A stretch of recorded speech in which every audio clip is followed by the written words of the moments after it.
पहली पॉइंट ये है, जब हमारा pH डिक्रीज हो रहा है उसका अपोजिट जाएगा हमारा CO2, इंक्रीज होगा। आपने याद रखना है कि CO2, ठीक है, रेस्पिरेटरी में we will focus on pH और PCO2 में। रेस्पिरेटरी कार्बन डाइऑक्साइड से याद रखना है कि ये हमारा रेस्पिरेशन में है। तो जैसे कि मैंने आपको बताया कि हाउ टू डिफ्रेंशिएट कि रेस्पिरेटरी और मेटाबॉलिक कैसे होता है, तो अगर आपको कॉमनली याद करना है तो pH डिक्रीज हो रहा है और PCO2 उसका अपोजिट है तो इंक्रीज हो रहा है, तो respiratory acidosis. Okay, now what about in second case, what is, अगर हमारा pH इंक्रीज हो रहा, PCO2 हमारा डिक्रीज हो रहा, तो उस टाइम पे अगेन रेस्पिरेटरी, क्योंकि दोनों अपोजिट वर्क कर रहे हैं इसलिए रेस्पिरेटरी। याद रखना अगर pH और CO2 एक दूसरे से इंक्रीज और डिक्रीज हो रहे हैं तो उस कंडीशन में हमारा रेस्पिरेटरी आता है, alkalosis. Now it's time for metabolic. कब हम मेटाबॉलिक करेंगे? Metabolic always focus on pH equals to SCO3, ठीक है। तो फर्स्ट केस क्या आएगा, अगर हमारा pH इंक्रीज हो रहा है तो SCO3 भी इंक्रीज होगा। इसकी वजह से क्या होगा हमारा मेटाबॉलिक, कि दोनों इंक्रीज हैं तो ये अल्काइलोसिस, ठीक है। अगर pH डिक्रीज हो रहा है सेकेंड केस में, CO3 भी डिक्रीज हो रहा है, तो इस टाइम पे अगेन मेटाबॉलिक एसिडोसिस, ठीक है। समझ में आ गया?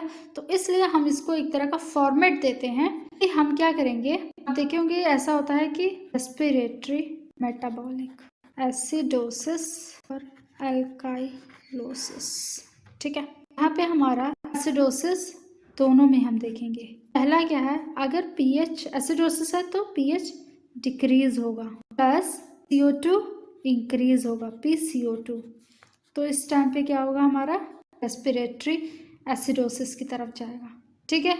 अगर pH हमारा डिक्रीज हो रहा है लेकिन HCO3 भी डिक्रीज हो रहा हो तो मेटाबॉलिक एसिडोसिस। pH डिक्रीज हो रहा, PCO2 इंक्रीज हो तो रेस्पिरेटरी एसिडोसिस होगा।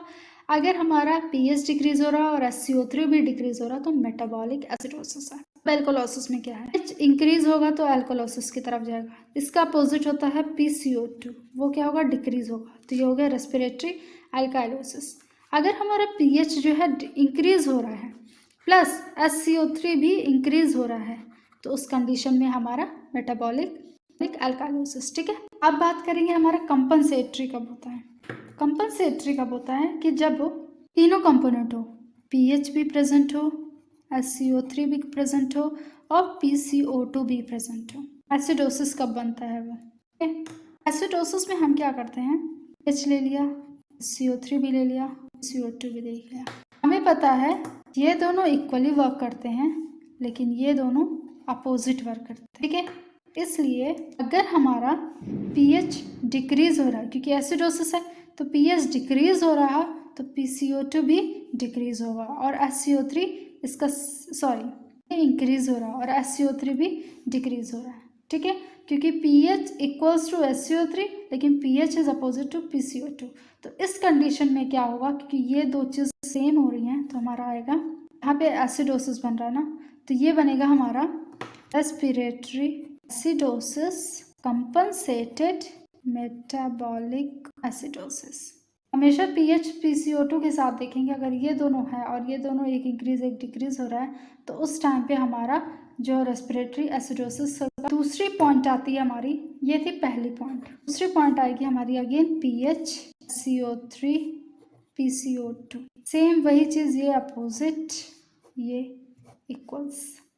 इसमें क्या है, हमारा pH इंक्रीज है, CO3 भी इंक्रीज होगा क्योंकि ये दोनों सेम चलते हैं और PCO2 डिक्रीज। इस टाइम पे जो हमारा कंपनसेटरी मैकेनिज्म क्या होगा, पहले रेस्पिरेटरी अल्काइलोसिस कंपनसेटेड मेटाबॉलिक अल्काइलोसिस।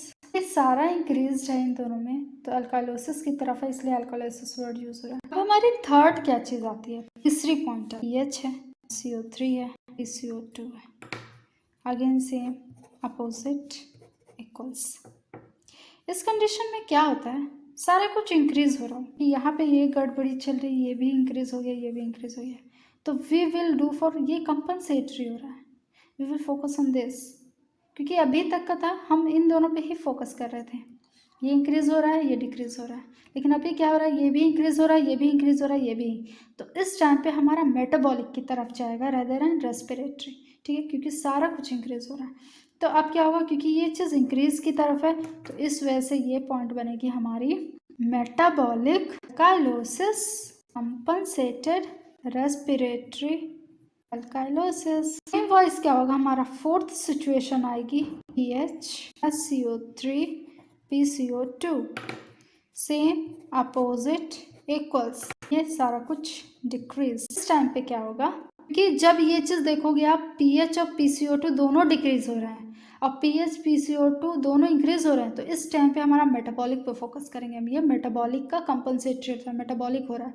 अगर एक चीज़ डिक्रीज और एक चीज़ इंक्रीज हो रहा है तो वो कार्बन हमारा रेस्पिरेटरी की तरफ जाएगा, ठीक है।